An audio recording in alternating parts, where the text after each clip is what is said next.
Claramente, pues el remedio de la corrupción, como siempre lo hemos dicho, empieza por uno, o sea, siempre. ¿Por qué? Porque estamos acostumbrados a que vivimos en un país que critica mucho, pero hace poco. Cuando tú denuncias, tienes la fuerza de la vida para denunciar, pero cuando ya tienes que mirarte a ti, ouch, qué dolor.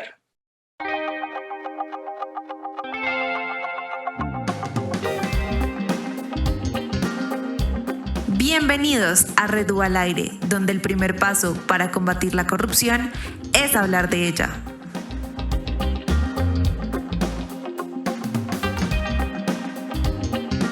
Hola, hoy estamos con Jenny.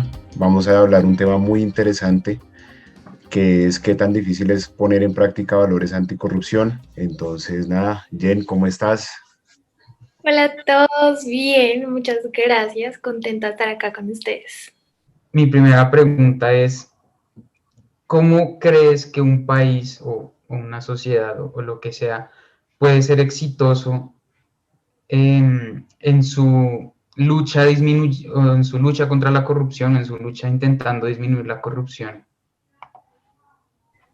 Ok, bueno, pues es una pregunta muy compleja, la verdad, porque yo siento que hay varios métodos, hay varias formas, depende mucho del abordaje, de la disciplina que esté abordando, pues propiamente el campo de la corrupción, ¿no? Y creo que siempre han existido dos bandos principales, que son los bandos como un poco preventivos, que es un poco lo que hacemos nosotros desde el Centro de Transformación Social. Para los que no saben, pues educamos en principios y valores a la comunidad y empezamos desde las generaciones pues más pequeñas, las que van a estar en el futuro a cargo del país. Esa es una forma preventiva, también hay otras como leyes, bueno, etcétera, pero hay otras formas que son mucho más reactivas, ¿no? Que son formas de atacar la corrupción y siento yo que es una forma de mitigar el fenómeno como sembrando un poco el miedo, ¿sí? Un poco como nos educan cuando somos niños chiquitos. No digas mentiras porque te regaño o, bueno, no sé, el castigo que utilizan los papás. Prácticamente esa es otra forma, ¿sí? Entonces le dicen a las personas no sea corrupto porque se va a la cárcel. Y las personas pues dejan de ser corruptas o bueno, no solo la cárcel, sino la sanción que sea que le pongan. Entonces, siempre cuando las personas o los países quieren empezar a luchar contra la corrupción, entran como en esta disyuntiva, ¿no? ¿Cuál de los dos caminos será mejor? Lo que pensaba es abordar la corrupción, o bueno, cuando tú le preguntas a una persona o algún país, ¿cómo combates la corrupción? Es como cuando uno pregunta, ay, ¿cuál será la mejor receta para bajar de peso? Yo qué sé, ¿sí? Entonces, habrá personas que te dirán, mira, la dieta de, yo qué sé, la piña, la papaya, etcétera. Habrán personas que te van a decir, el ejercicio y la dieta, otros que te dicen solo ejercicio, otro vaya y se haga la lipo, ¿sí? Son pues diferentes métodos, pero finalmente lo que yo siento es que el adecuado es el de cada persona, ¿sí? O sea, habrán personas a las que les funciona una cosa, habrán personas a las que les funciona otra, y así creo que son con los países. Realmente es muy complicado. Yo estaba pues mirando un poco cuál ha sido el éxito de algunos países, ¿no? Para pronto cambiar sobre todo estas medidas que hace, por ejemplo, Transparencia Internacional acerca de la percepción de la corrupción. Entonces hay algunas que lo logran, hay otras que no, ¿sí? Pero cuando uno les pregunta cuál es el éxito, muchos dicen, no, pues que endurecimos las leyes. Otros no, es que promovemos una cultura anticorrupción, no sé qué. La verdad, si ustedes preguntan, por ejemplo, para Colombia, no sabemos cuál sea en específico, pues el método clave, ¿sí? Pero lo que sí sabemos es que de pronto uniendo esfuerzos es mejor. Y lo que yo siento, porque de todas formas en Colombia se tiene la prevención, o sea, hay muchos programas preventivos, no solo los de la red, sino de otras entidades que han empezado a hacer para promover la cultura anticorrupción. Entonces tenemos esas medidas, pero también tenemos medidas pues legales, que yo sé que de seguro Dani nos podrá ilustrar un montón más pues en esa parte. Pero aunque tenemos esta y la otra, yo siento que realmente lo que puede hacer que un país como que logre atacar ese fenómeno de raíz es la determinación. O sea, ni la ley ni la educación es la determinación. Porque si tengo la ley, pues existen mil formas de evadir la ley. Esa es la verdad y tristemente es lo que pasa, ¿sí? Ay, no, que vamos a abrir un portal de datos abiertos. Bueno, los abro, pero entonces subo los datos que me convienen o subo la mitad o no subo nada y pues no pasó nada, ¿sí? O sea, yo puedo evadir de alguna forma. Y con la educación, pues habrá el que le interese como habrá el que no, ¿sí? Entonces, para mí, en lo personal, eh, cualquiera de estos métodos tiene éxito solamente si hay determinación y una determinación muy uniforme y consensuada, porque, pues sí, realmente nos quedamos cortos de un lado o del otro si simplemente no se pone en práctica ni se hace como se debe, siento yo. Sí, bueno, para complementar un poco lo que dices, Jan, yo en lo personal pienso que cuando uno intenta combatir estos fenómenos, uno necesita un poco de los dos. Siento que solo utilizando uno, la labor no queda suficientemente soportada porque por más mecanismos preventivos que utilicemos, pues al fin y al cabo siempre, o bueno, se intenta que no haya infracción, pero es un riesgo que puede suceder y sucede pues más frecuente de lo que nos quisiera, de lo que uno quisiera. Entonces, pues yo creo que sí, totalmente de acuerdo con lo que tú dices. Pienso, yo tengo esa creencia por lo menos de que cuando tenemos un poco de los dos, podemos tomar lo mejor de cada uno e intentar minimizar un poco más el riesgo. Lo que tú dices de transparencia internacional tiene todo el sentido del mundo. Si uno mira los primeros 25 países, de la tabla que tienen como el mayor éxito, entre comillas, pues uno ve que no es un éxito realmente. Tienen problemas de blanqueo de capitales, Alemania tiene sus problemas del lobby en sus industrias, Suiza tiene ese problema inmenso del secreto bancario, es decir, es complicado, pero para eso estamos. Sí, sí. Total. Y hay algo que yo creo que es también lo que nos hace como debatir entre sí lo reactivo o lo preventivo, diría yo que es el factor tiempo, como bueno, cuánto tiempo estamos dispuestos a esperar o a rendirnos porque, no, definitivamente las cosas funcionan así o no, esto vale la pena, entonces hay que pensarlo a más largo plazo. Yo lo veo como que todo lo preventivo siempre piensa en un plazo mucho más largo y en algo más profundo, más fundamental, y que lo reactivo siempre tiende a ser por el momento y ya veremos qué pasa después. Y yo creo que, pues yo creo, particularmente en Colombia, creo que nos hemos quedado mucho en eso, en lo reactivo. Bueno, vamos a poner el pañito de agua tibia aquí, la curita acá. Iniciativas como las que tenemos en transformación social en particular y en la red en general, pues siento que, claro, intentan hacer lo otro y es no pensemos, obviamente, bien, lo reactivo está bien, visibilicemos, exacto, pero lo importante es el largo plazo, ¿no? Entonces, bueno, eso me lleva a la otra pregunta que teníamos, a otra pregunta que tenemos, y es, bueno, lo quiero conectar un poco con algo que decías, y es las experiencias de otros países. En general, uno, ¿por qué? O sea, ¿por qué es tan dispendioso? ¿Por qué toma tanto tiempo? ¿Por qué tenemos que hablar de tiempo de años para, para esto, para disminuir la corrupción? Y antes quiero hacer un pequeño paréntesis para los que nos escuchan. Jen es psicóloga y está cursando una maestría en abordajes psicosociales para la construcción de paz. Y más allá de todo eso, también es nuestra líder en el Centro de Transformación Social y miembro de la Junta de la Red. Entonces, pues tiene un bagaje muy teórico que nos, aparte obviamente de lo práctico, que nos ayuda a responder este tipo de preguntas. Entonces, como te decía Jen, porque siempre que hablamos de corrupción son como estos tiempos así tan largos. Bueno, primero que todo, gracias Pachi por tu paréntesis.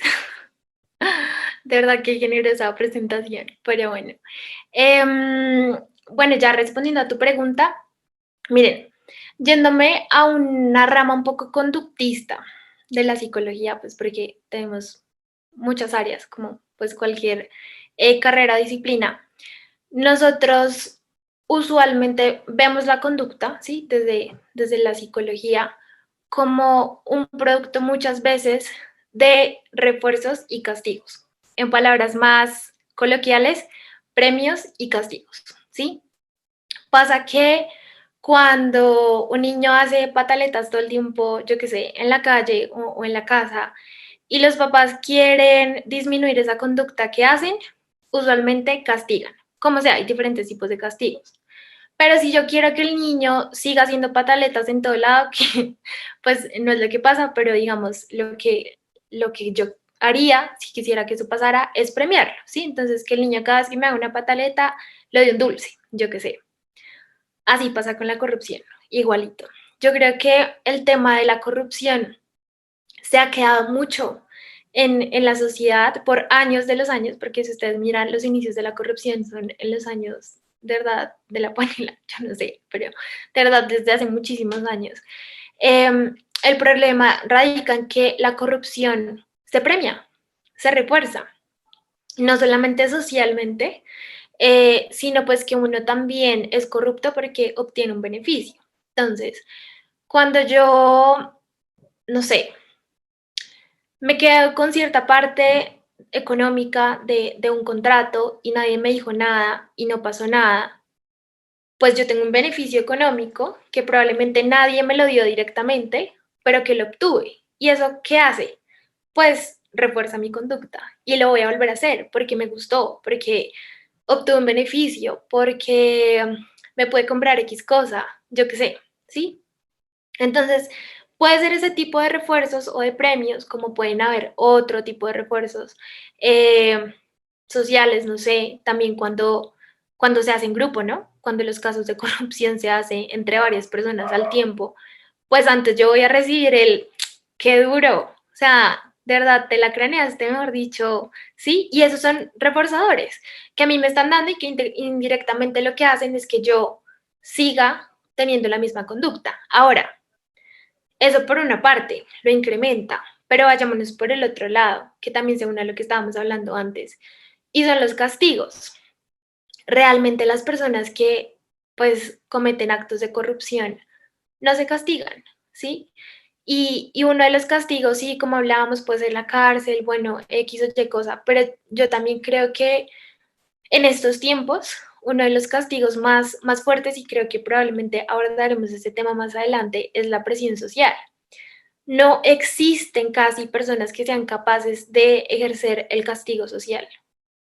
¿Por qué? Porque les da miedo, porque la otra persona les dice qué oso, qué ridículo, qué bobo, ¿sí? Entonces, cuando la persona se enfrenta a muchos refuerzos, es que ni siquiera lo pensemos solo en lo grande, ¿sí? Pensémoslo en los sobornos de los policías. ¿Por qué los policías sobornan? Pues porque reciben mucha plata. Y cuando reciben tanta plata, ¿qué es la plata? Pues reforzadores, premios, y lo van a seguir haciendo. Y al mismo tiempo nos reforzamos nosotros la conducta, pues por sobornar. ¿Por qué? Porque nos salvó de una multa o nos salvó de la llevada del carro a los patios, ¿sí?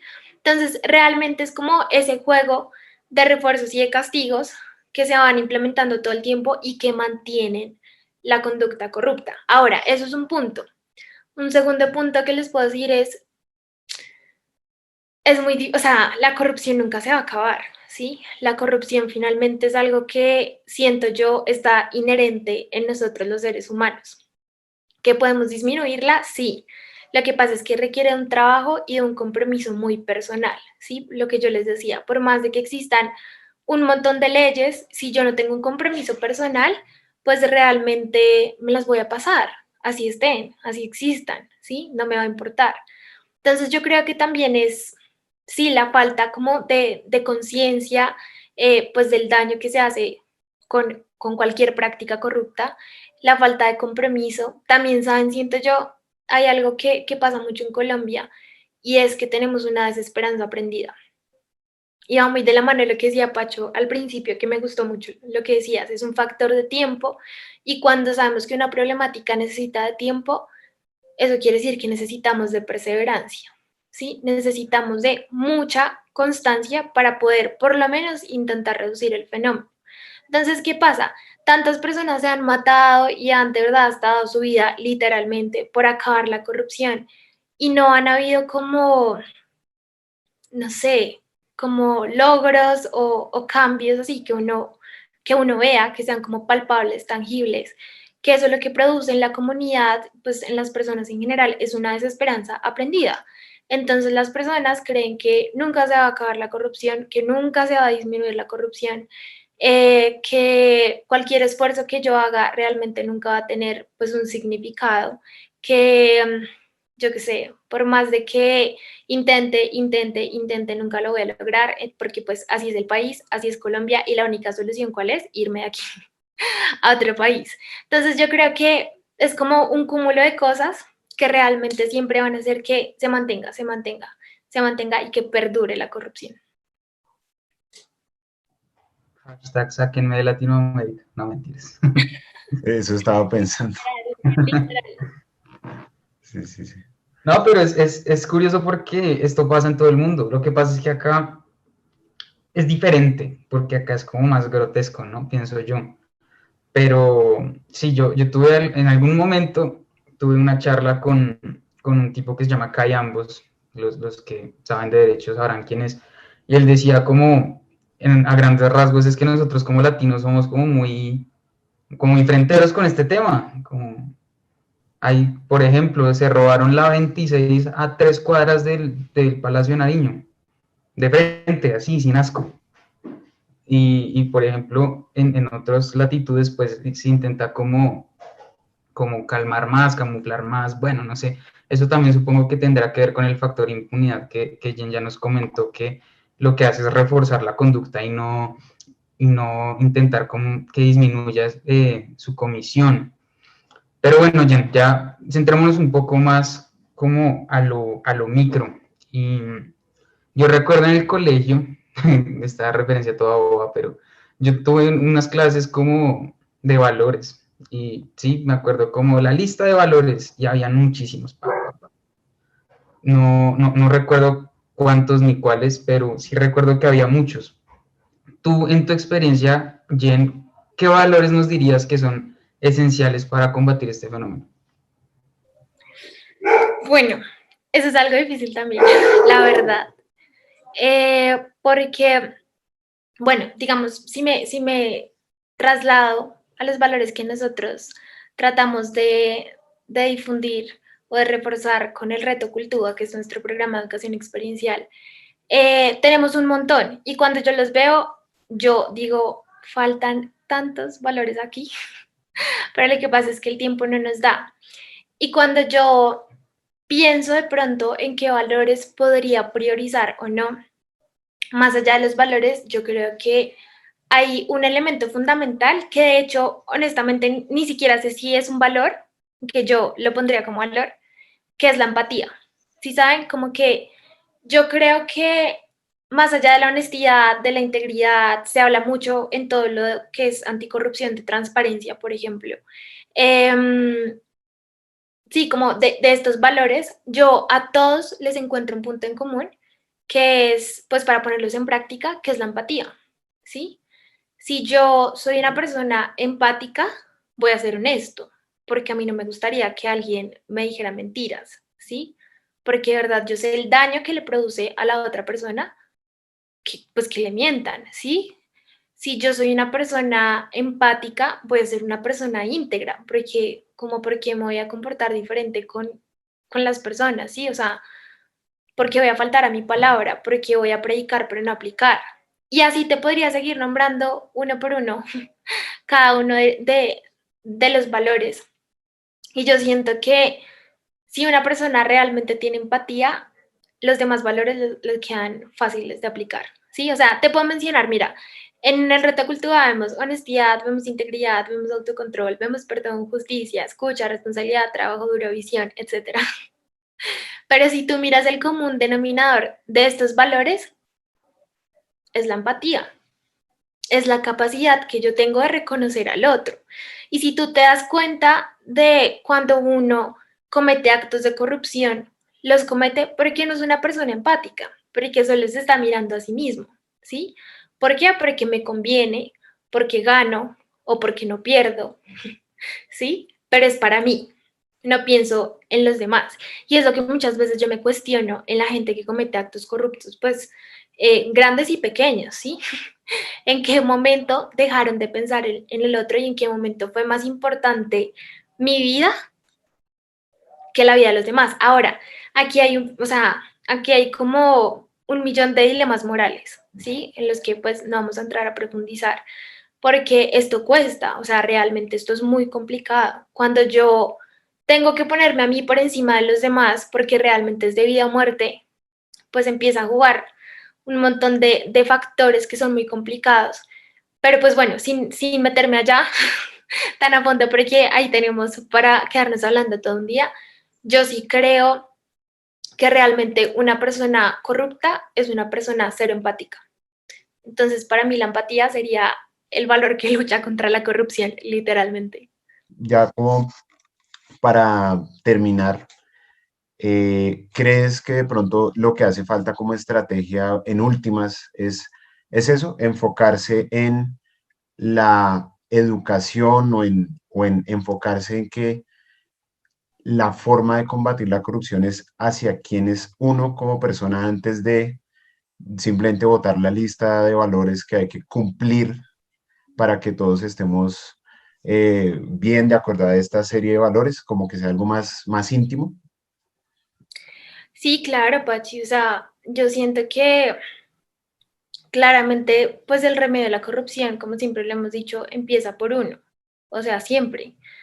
¿Por qué? Porque estamos acostumbrados a que vivimos en un país que critica mucho, pero hace poco. Y eso es verdad. O sea, vean, yo hice varias encuestas sobre qué es la corrupción en mi universidad y les hacía literalmente este ejercicio. Les decía, bueno, ¿qué es la corrupción? Entonces empezaban, no, cuánto se roban las cosas, bueno, como los políticos, no sé qué, siempre hablan así, como de política lejos, bueno, todo eso. Y entonces les hacía varias preguntas así, como en esa dinámica, sí, porque crees que la gente es corrupta, no, porque son unos egoístas, porque es la gente más mala que existe, porque yo no sé qué. Y ya terminando les decía, bueno, ¿y tú crees que eres una persona corrupta?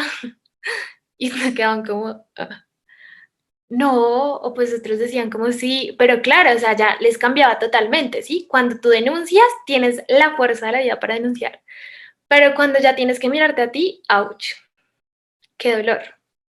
Entonces, sí, creo que indudablemente este fenómeno se empieza a atacar por lo individual, pero también creo que no se debe quedar ahí, ¿sí? Porque creo también que es algo que ha pasado en el país. Sí, empezamos entonces, es que yo siento que cuando nosotros concientizamos a las personas, como que a veces también podemos caer en algo y es que las vamos a empezar a callar porque se van a sentir culpables, porque se van a sentir indignas, porque se van a sentir menos que el otro, ¿sí? Como, ay, no, es que yo también soy corrupto. Entonces, ¿para qué digo? No, todo lo contrario, si yo ya sé que soy corrupto, pues voy a empezar a trabajar y claramente nunca va a llegar a ser una persona perfecta, pero por eso mismo yo como parte de la comunidad tengo que empezar a denunciar, tengo que empezar a decir que las cosas están mal, a no aceptarlas, ¿sí? Y es algo que, de hecho, desde que entré en la red también, y muchos lo vivimos, empezamos a trabajarlo y a transformarnos a nosotros mismos. Y es dificilísimo, o sea, realmente eso, como les digo, o sea, ponerlo en práctica es súper complejo. Así como dice el dicho, del dicho al hecho hay mucho trecho, algo así. Es verdad, o sea, yo he tenido contextos en los que he terminado siendo como la fastidiosa del salón, como la, la ñoña, la correcta, la no sé qué, que empiezan a rechazar. O sea, eso realmente pasa. Y uno tiene que pagar ese precio muchas veces, ¿sí? Pero uno tiene que aprender a no quedarse callado tampoco, ¿sí? A denunciar, a decir que las cosas están bien, que están mal y a ser parte de la presión social. Creo que eso es otro aspecto fundamental para, o sea, contrario a lo que está pasando ahorita, que la presión social es para que seamos corruptos, no, o sea, tenemos que ser la presión social para que la gente deje de ser corrupta. ¿Y que funciona? Funciona. Les voy a contar una historia así súper rápida. En una de mis prácticas que tuve que hacer antes de graduarme en la universidad, yo trabajaba en una clínica y en esa clínica nosotros hacíamos intervención con pacientes que tenían algún problema de discapacidad como física y bueno, todo esto. Están en proceso de rehabilitación. Y hacíamos terapias grupales entre eso. Entonces, haz de cuenta, todos los martes llegaban las mismas 7 personas y nosotros trabajábamos un tema en específico con ellos, bla. Una de mis compañeras, que de hecho quiero decirles el perfil de mi compañera. Uno, era una señora.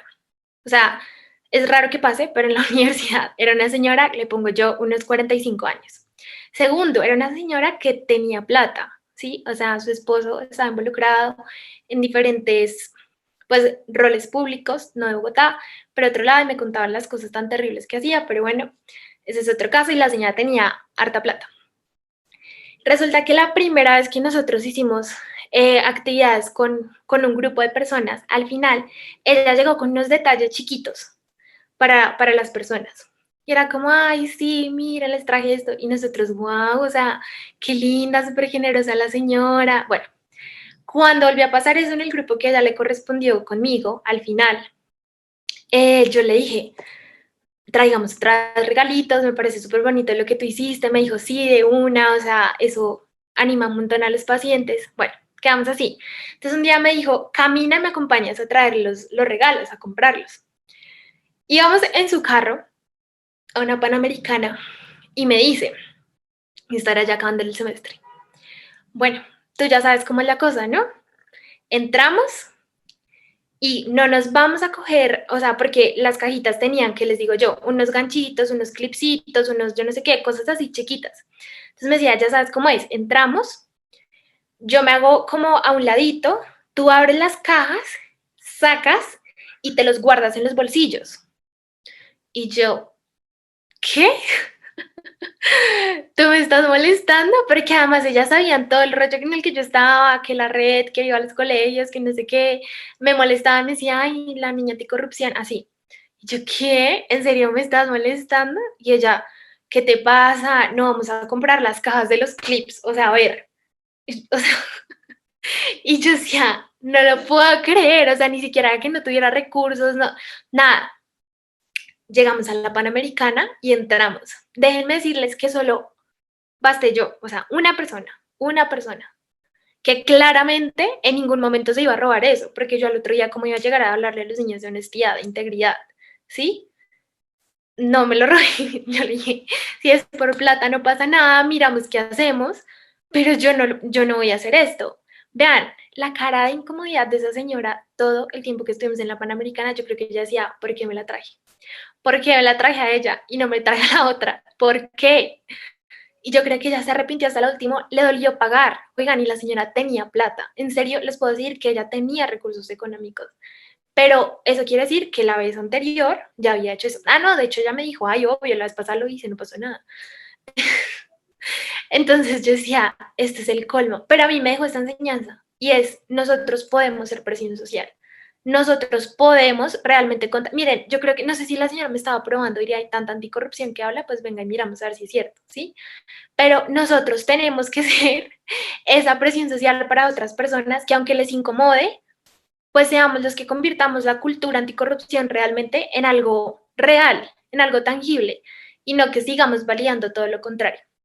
Entonces, sí, para mí ese sería el resumen. Empezar por nosotros, claramente, no quedarnos callados, denunciar, decir lo que está mal y ser la presión social. Creo que eso sería como lo principal en lo que podríamos empezar a trabajar. Súper, súper, súper chévere, ¿no? Y esa historia, no, pues increíble. Es el país que tenemos, el mundo que tenemos, ¿no? Porque no solo pasa acá, pero bueno. Nada, Jen, muchas gracias. Con esto yo creo que ya pues podemos darle cierre a la charla, la conversación que tuvimos. Muchas gracias por aceptar la invitación y nada, por acá bienvenida como siempre. Habrá algún otro tema en que podamos también seguir conversando. No sé, Dani, ¿quieras comentar algo más antes de cerrar? No, para finalizar, gracias Jen por tu tiempo. Sabemos que te interrumpimos un evento, entonces pues gracias Jen por por la historia primero, gran historia. Mañas, esos son mañas. Yo siempre pienso que cuando la gente lo que tú dices, eso es, o pues yo lo pienso así como tú lo dices, eso es una bola de nieve hasta que, pues, puta, hasta lo que se puedan robar, se lo roban y si no, miran a ver cómo hacen, pero eso se vuelve ya como más intuitivo, esto lo hacen hasta sin conciencia, pienso yo. Total. Y, y nada, el componente teórico de esta charla estuvo muy interesante. Gracias, Jen. Gracias, Pacho. Gracias, Majo. Gracias a todos. De verdad, muchas gracias por pensar en mí. Esperar, voy a aportar, así sea un poquito, de lo muy poquito que sé, de verdad, porque todavía falta mucho por aprender. Pero en serio, gracias. Muchas gracias por este espacio. No, y si tú sabes poquito, ¿qué nos queda? Nada, bueno, muchas gracias de nuevo. Queremos agradecer a todo el equipo que hace el podcast posible, especialmente hoy a Majo, que nos está apoyando tras bambalinas con la grabación y toda la logística del episodio. No olviden seguirnos en nuestras redes sociales. Nos encuentran en Instagram y en Twitter como Red Raya al Piso UA y en Facebook como La Red UA. También pueden visitar nuestra página de internet www.redua.org para ver más contenido sobre nosotros. Y si les gustó este podcast, no olviden compartirlo. Y finalmente esperamos que esta charla nos haya servido para seguir consiguiendo herramientas que nos ayuden a luchar contra la corrupción, aun cuando es invisible. No se les olvide que para visibilizar un problema hay que hablar de él.